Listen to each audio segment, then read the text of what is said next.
All right, hello. Okay, I told you I would be back with more about morning routines, and I've got some good stuff for you today, talking about the secret to being consistent with your morning routine.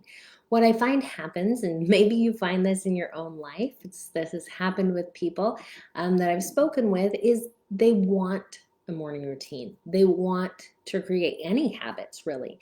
But what happens is they get going and they're motivated and they're working hard and things are going good, and then they fall off the wagon and things don't always pan out and they don't be consistent. Hey, Jazz, good to see you. um, they aren't always consistent with staying up with their morning routines. And so we're going to talk about how to make that happen. Now, the first thing I want to say is this method, the things I'm going to teach you today are one, a little counterintuitive, and two, very, very simple. But I've found that it's the simple things that really work to create change that lasts. So it's going to seem a little or not inconsistent. It's going to seem hard to, what is the word that I just said? I already lost it. All right. It's going to seem like what you want to do is the opposite of what you need to do. We're going to go with that. So what happens is when you have a new goal and you have all this motivation, you usually want to start big. You think like, okay, I want to be a runner, and so I'm going to go out and I'm going to run 5 miles. And maybe the first day you do that. And then the second day, you're like a little tired and you only run 3 miles. And the next day you run a little less and eventually you peter out. That's what we see with a lot of people. New Year's resolutions, right? That's what often happens. You start big and you go the other way. Counterintuitively, that was the word I was looking for. Counterintuitively, what you actually want to do and what's going to help you to being consistent is to start really, really small. Now, there's a habit, a method for creating habits that I love from BJ Fogg. He's a researcher out of Stanford who wrote the book Tiny Habits. And the method that he teaches is a simple 3-part method. I'm going to teach that to you and then add on to it a little with my own spin, what I've seen really work for morning routines. So, this is for creating a morning routine, but also for creating any habit that you want to have in your life. 3 parts. Number one, a trigger.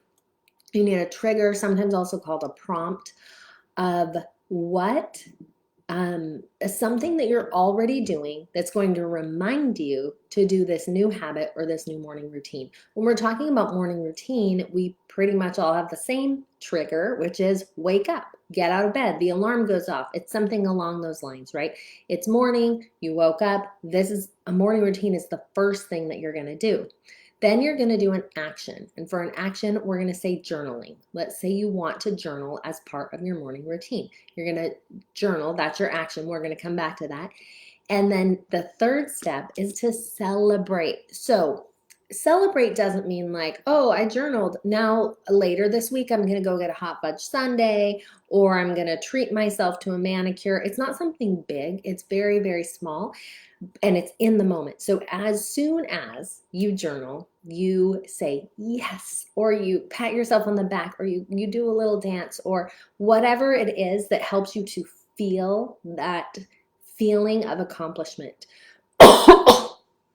That feeling that you did what you set out to do and you feel good. So that is the celebration portion. Trigger, action, celebrate. Now let's go back to number 2, which is action. Now in this case, we're going to talk about, say you want to add journaling to your morning routine. The Tiny Habits method says that you should break that habit down into something so tiny it doesn't take any motivation to really do it. So if you wanted to have the habit of journaling, I would say you should get out your journal and write today's date. And as soon as you do that, you celebrate. That's it. You did it. You did your tiny habit. You got out your journal. You wrote today's date. Yes, that's it. Wake up, write today's date. Yes, that's your habit.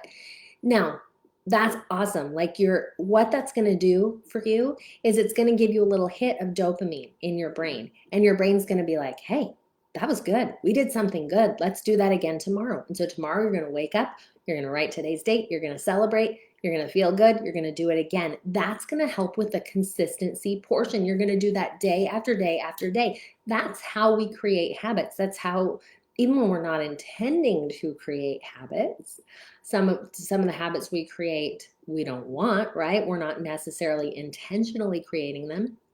But that's how habits are created, because it felt good at one point or another. It felt good, and your brain felt good and said, let's do that again.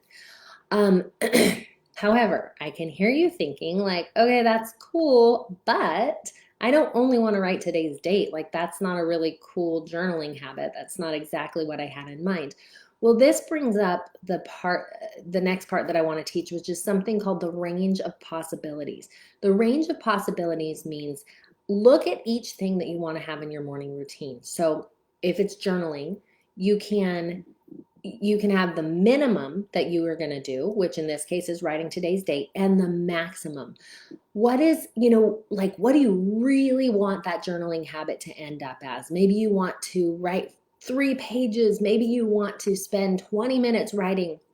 It might look really different, but whatever you hope that journaling habit becomes, maybe you want to write until you have an epiphany. I don't know.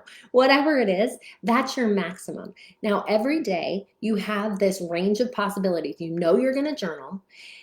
You get to decide on a day-to-day basis, depending on how late you slept in, depending on how you feel, depending on, if your kids got up early or whatever that is, you're still going to journal.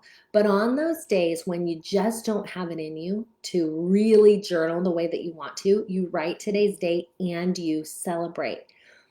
That's going to keep you coming back tomorrow. Yeah, it's going to be simple and it's going to be small, but it's going to keep you in the habit. If you do that, even if it's just a little bit, day after day after day, you can look back over the course of a year and you're going to have a lot more journal entries than you would have if you did it the other way and you tried to write 5 pages on day one and then a couple pages on day two, and then you kind of do less and less, and you're the opposite of consistent. You stop that behavior. What we want to do instead is to really start small, really be consistent, really let the habit grow according to what works for you. It's a powerful concept. Start small and be consistent. Use that tiny habits method, a trigger, a small action, very small, and that's enough for you to celebrate. One thing that I see with moms is we don't let that be enough. We're like, it doesn't count unless I write 5 pages. It doesn't count unless I run 5 miles. It doesn't count. No, it counts. Let it be enough. That little bit of effort you do is enough. And that's a powerful key for all things in motherhood. Let it be enough. Habits, morning routines are just one of the things that I teach in Mompreneur Life Made Simple. This is coming up in September. I would love to have you join me. It's September today. It starts September 14th. So the link will be in the comments or in my bio if you're on Instagram. Go ahead, check that out. You can schedule a call with me to get signed up for that. I would love to have you join me.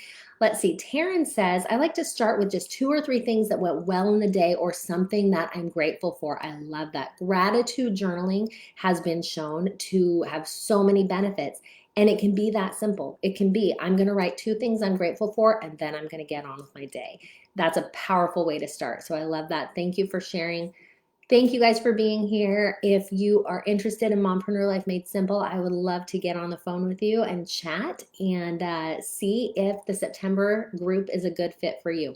Talk to you guys tomorrow. I'm going to be back with more on morning routines. Have a good one. Bye.